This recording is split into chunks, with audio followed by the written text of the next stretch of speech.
السلام علیکم الحمدللہ رب العالمین نحمدہ نصلی علی رسولہ الکریم اما بعد فاعوذ باللہ من الشیطان الرجیم بسم اللہ الرحمن الرحیم۔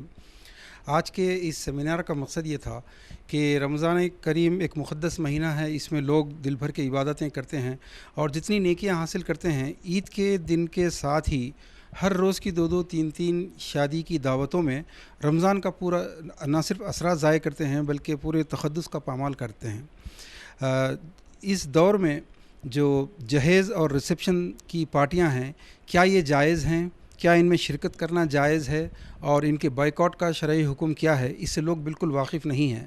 اس لیے ہمارا مقصد یہ تھا کہ رمضان سے پہلے ایک مرتبہ ایک سیمینار کر کے لوگوں کی یاد دہانی کروائی جائے اور رمضان کے فوری بعد ایک عید ملن پارٹی کے ذریعے دوبارہ یاد دہانی کروائی جائے، اور ہم ایسے علماء کو جمع کریں جو نہ صرف اس موضوع پر گہرائی کے ساتھ مطالعہ رکھتے ہیں بلکہ ان کے اندر ایک تحریک بھی ہے، امر بالمعروف نہی عن المنکر کا مکمل ایک عملی جذبہ موجود ہے۔ تو آج ہمارے ساتھ انشاءاللہ تعالی دیوبند کے مولانا مفتی انعام الحق صاحب ہیں، اور جامعہ نظامیہ سے ایک مستند عالم محترم جناب فصیح الدین نظامی ہیں جو جامعہ مسجد سکندرآباد کے خطیب بھی ہیں۔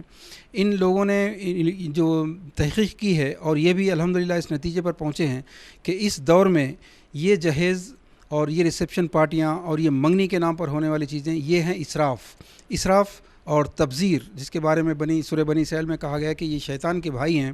یہ اس کے حرام ہونے میں کسی مسلک کو کوئی اختلاف نہیں ہے، اور اس کو روکنے کا ایک ہی طریقہ ہے کہ بائیکاٹ۔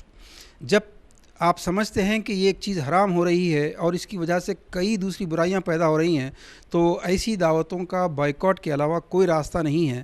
ان دعوتوں میں شرکت کرنے کا مطلب یہ ہوا کہ آپ اللہ کے رسول صلی اللہ علیہ وسلم کی سنت پر نہیں چلنا چاہتے بلکہ ان کے طریقے کو پسند کرتے ہیں جو اللہ کے رسول کے طریقوں کو توڑتے ہیں صلی اللہ علیہ وسلم۔ تو ہم جب تک کہ بائیکاٹ نہیں کریں گے یہ انقلاب لانا ممکن نہیں ہے۔